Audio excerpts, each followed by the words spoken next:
احنا كنقابات العماليه عندنا مجاملات صدق يعني في العراق خلال هاي 13 سنه. احنا تجربتنا شفنا فشل هاي الحكومه وشفنا فشل هاي المنظومه الليبراليه العالميه جابها للعراق.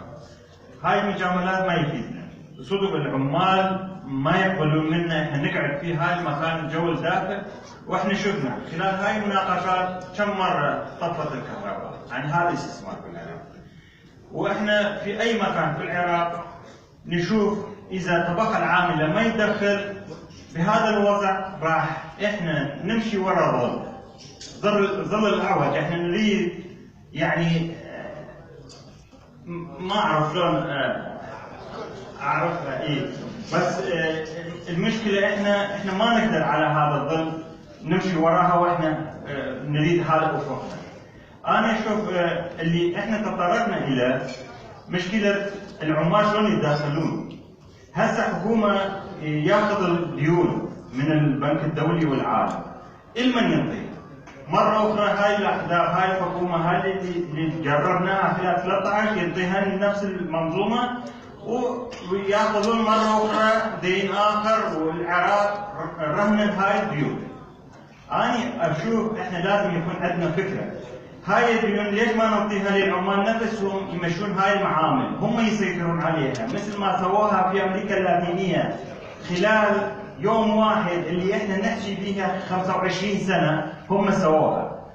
تخفيض ساعات العمل الى 6 ساعات في مصانعهم، وبنوا 650 بس معمل واحد 650 مسكن، وبنوا راديو للدعايه للمصنع مالتهم، ومليون من انواع هاي المنظومه اللي احنا دائما يوميا نحكي عنها ونتوسل. العمال ما يريدون قيادات عماليه توسلهم صدق. يعني هذا مشكله العامل، ما يشوف قياداتها يناضل او يدافع عنها والحكومه يخاف منه.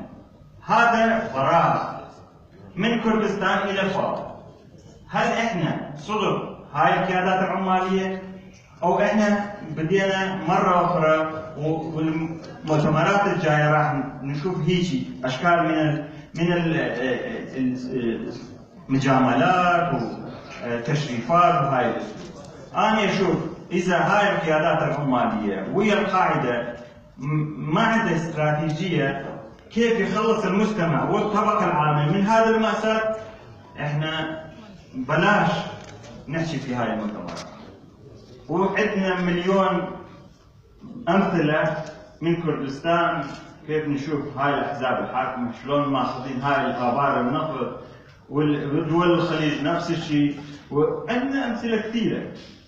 واحنا ما نرجع مره اخرى الى راسماليه الدوله. خلي بالكم امبارحه هذا صديق اخذ على اساس احنا نروح للاشتراكيه اللي شفناها في الاتحاد السوفيتي، او هذا هم تجربه احنا مرينا بها، ما نرجع الى هذا. بس احنا ما مقتنعين، احنا لازم ندافع عن الطبقه العامله والشكل الاجتماعي الداخل في المجتمع في رسم السياسه الاقتصاديه والسياسيه في البلد. هو هذا حقيقه، احنا نمر في هذا الوضع. اللي خلاني هسه احكي في هذا الموضوع هو طفي هذا الكهرباء، كان اصدقاء كان حكوا. اشكركم.